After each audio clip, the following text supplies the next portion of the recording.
Hey kids, Flexing Teacher Weber here. I hope you're having a good day. We have been wrapping up looking at large and small numbers, and the last thing we want to do is start comparing them.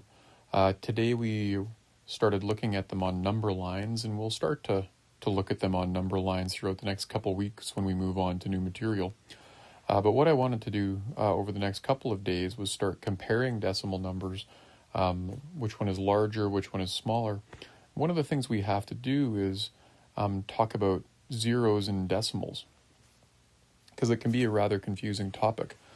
So what I did with the kids today is I started out just reminding them about our different representations of decimals. We have a cube is one whole. One of these flats represents 1/10. One strip like this represents 1/100th. And one little guy like that represents 1,000th, and that's something we had done earlier in the year. And then I had them look at these pictures. So the first one I had here was 1/10, which has 10 strips of 10, right? Each of these strips has 10 little mini cubes in them, so there's a total of 100 little mini cubes in this flat, and this is represented as 0. Oops, gotta get a different pen there. There we go. This is represented as 0 and 1/10. And then this picture here also has 10 strips of 10 mini cubes, and that's 10/100ths. And there's 10 of those strips right there. And you can see, it doesn't match up exactly, but you can see that there's 100 mini cubes here and 100 mini cubes here, 10 strips of 10. So they're really the exact same decimal, even though we would write this one as 0 and 10/100ths. This is 10/100ths, this is 1/10th, but they are the same value. Same thing with this example right here. This strip represents 1/100th. This strip represents 10,000ths. If we were to write them, this would be 100th, 0 and 100th, and this would be 10,000ths, 0 and 10,000ths. They're both the exact same amount, right? So what we're getting at here, if you look at the first example, that if you have 0 and 1/10th or 0 and 10/100ths, they're the exact same amount. So this 0 on the end of this decimal doesn't change the value of it. Same thing right here. 1/100th and 10,000ths are the exact same amount. So this 0 here doesn't change the value of the decimal, right? And in fact, if you took them away,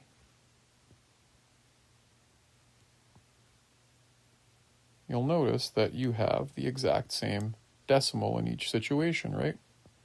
Right there and right there and right there and right there.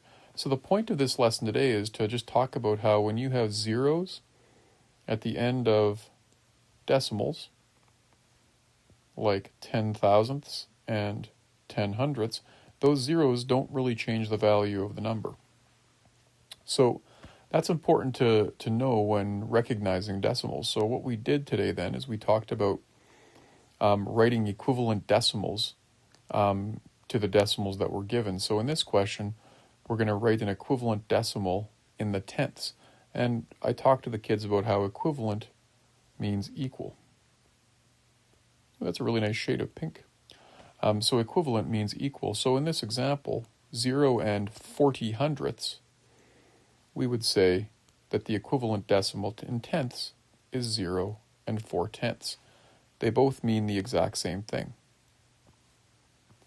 Same thing right here. If we wanted to take 1 and 800,000ths and write the equivalent decimal in tenths, we'd say that this is 1 and 8/10ths. They're the same thing. If we wanted to take 2 and 600 thousandths and write the equivalent decimal in tenths, we would write 2 and 6 tenths. The idea being that these zeros don't change the value of the decimal. And same thing with a whole number. If I wanted to write the number 9 with tenths, I would write 9 and 0 tenths. So we just done a bunch of these over the last couple of days. So the next question we did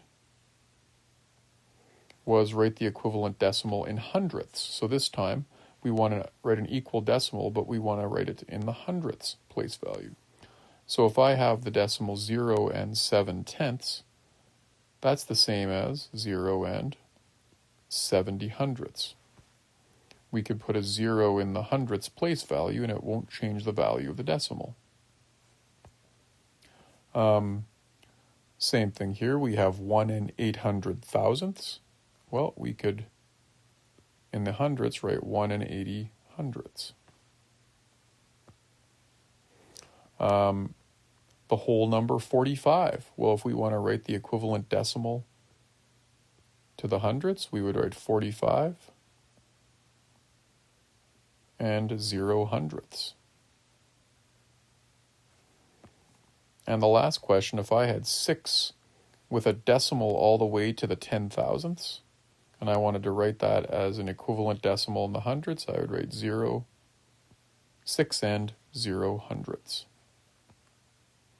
That's the idea of today's lesson, just recognizing the equality of those decimals and seeing that zeros at the end of a decimal don't change the value.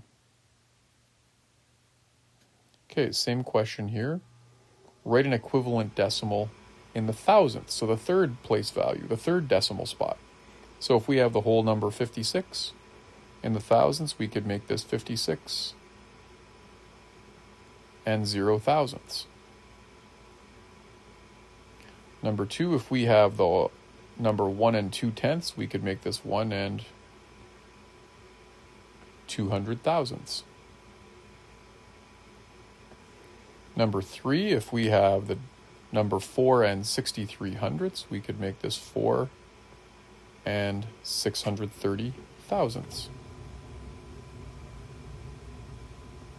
And this one, 0 and 30 10 thousandths, if we wanted to write an equivalent decimal in the thousandths, we'd just take that off and we'd have 0 and 3 thousandths.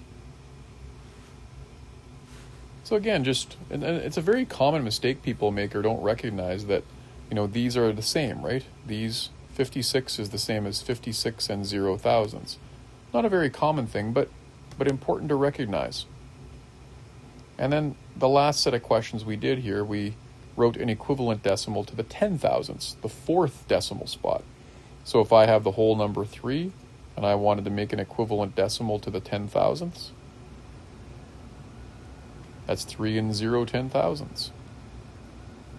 Or if I had 0 and 57 hundredths, an equivalent decimal would be 0 and 5,710 thousandths.